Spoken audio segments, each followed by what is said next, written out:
E tu falando isso me fez lembrar que isso também tem um porquê, tá? Se a gente analisar aí, na maioria dos lares, muitas das vezes acontecem separações que os pais se separam das mães e se separam também dos seus filhos. E aí o que acontece? Aquela criança lá, ela aprende que o cuidado é da mulher. Então, muitas das vezes a gente reproduz isso. Então, a gente precisa de falar também sobre essas questões, né? Que essas crianças não têm uma referência paterna. Quando tem, muitas das vezes essa referência ela é ruim. Então, por exemplo, se eu não tenho meu pai presente de casa, então o que eu vou olhar? Eu vou olhar para as telas do cinema, onde eu tenho um exemplo de masculinidade, que é o cara que pega muitas mulheres, é o cara que é forte, é o cara que é rico, né? E Lacan já dizia, o desejo do homem é o desejo do outro. Né? Então, se eu tô vendo o cara lá cheio de poder, cheio de mulher, cheio de dinheiro, o que eu quero fazer? Eu quero fazer a mesma coisa. Sim. Né? Não que isso seja ruim. Adoraria.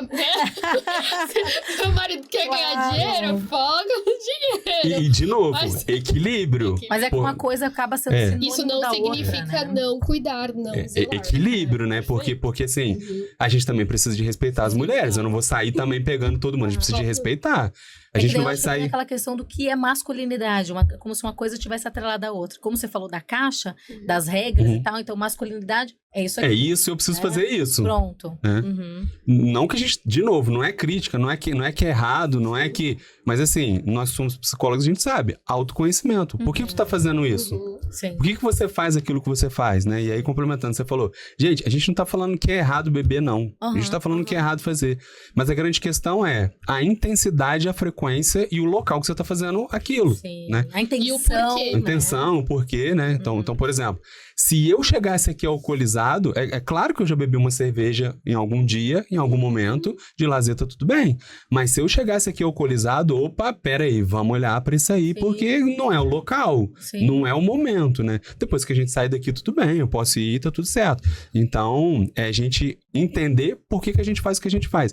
Se você bebe uma cerveja quando você tá cansado, quando você tá estressado, quem é que nunca fez isso, atira aqui a primeira pedra. Agora, se toda hora que tu toca na tua emoção, tu usa isso como fuga, e você aumenta a intensidade, a frequência, e o local que você tá não é um local adequado, como esse aqui, por exemplo, aí é o momento da gente olhar se essa estratégia não tá prejudicando as suas áreas da sua vida. Porque provavelmente, se eu chegasse aqui alcoolizado, vocês iam falar, Cristiano, muito obrigado, mas vamos deixar o podcast para outro dia, porque então começa a atrapalhar o profissional. Sim. Eu tenho essa experiência no meu próprio lar, né? Meu pai, ele é alcoolista e hoje ele tá em recuperação. Recentemente, acho que faz 7 anos que ele parou de beber, mas porque ele teve um infarto, porque senão ele provavelmente estaria até hoje. O médico falou, se você sair daqui do hospital e beber, você vai morrer no bar. Então, isso fez ali com que ele parasse de beber. Mas, dentro da nossa história, né, familiar, foram 13 anos que minha mãe foi casada com ele enquanto criança, muitas indas e vindas. Ele era super agressivo por conta, né, não só do alcoolismo, mas da própria personalidade dele. Mas a bebida sempre foi uma fuga a vida inteira para ele, né? Então, nesse contexto, tanto a minha mãe teve um grande prejuízo, né, do casamento e tal, e ela apanhava também, então tinha uma agressividade ali em casa, e eu e meu irmão também um grande prejuízo de ver isso, né? Então, nesse caso, a separação deles foi algo pra gente super saudável e produtivo, né, e eu acho que essa até é uma coisa importante ali pra gente poder pensar dentro das questões familiares e de divórcio. Muitas mulheres acabam ficando na relação por acharem que separar, nossa, se aqui ele já não é tão presente, se separar vai ficar menos presente ainda. Mas pensando na minha experiência em famílias que eu acompanho, é muito preferível que haja uma separação e às vezes há uma não presença ainda maior dessa pessoa dentro de casa do que realmente acompanhar ali esse histórico todo, agressividade, enfim, por aí vai. Então, sem dúvida, assim, é um autoalívio, né? Pra não lidar com as próprias emoções. E o homem não está acostumado porque, como eu falei, muitas das vezes eles crescem em lares que eles veem a mãe cuidar. Então, o cuidado, ele tá relacionado à mulher.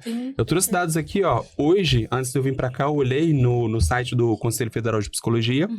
E aqui em São Paulo, nós temos 130.721 psicólogas mulheres. Aqui em São Paulo, tá? Homens, nós temos 22.269 psicólogos homens. Se a gente olhar a psicologia, ela é a profissão que toca nas emoções, Sim. que é a profissão ali do cuidado, né? Então, percebe como a maioria são psicólogas mulheres. Isso se repete, se você olhar lá no site, você vai ver que em todos os estados, a maioria de psicólogos são mulheres. Então, muitas das vezes, isso se repete também em outras profissões, como a enfermagem, né? Outras profissões. Então, geralmente as profissões relacionadas ao cuidado, elas estão relacionadas mais às mulheres, porque isso está sendo aprendido desde cedo, né? E é isso que a gente tem que desmistificar, né? Eu acho que os homens também têm o direito de chorar, têm o direito de sentir emoções, têm o direito de procurar ajuda, né? E que venham cada vez mais homens para as áreas de saúde também, para a psicologia, né? Que é bastante importante também, para a área de saúde, para a área de enfermagem. Ótimo. E que se conecte com essas emoções, né? Porque senão a gente fica muito na fuga também, né?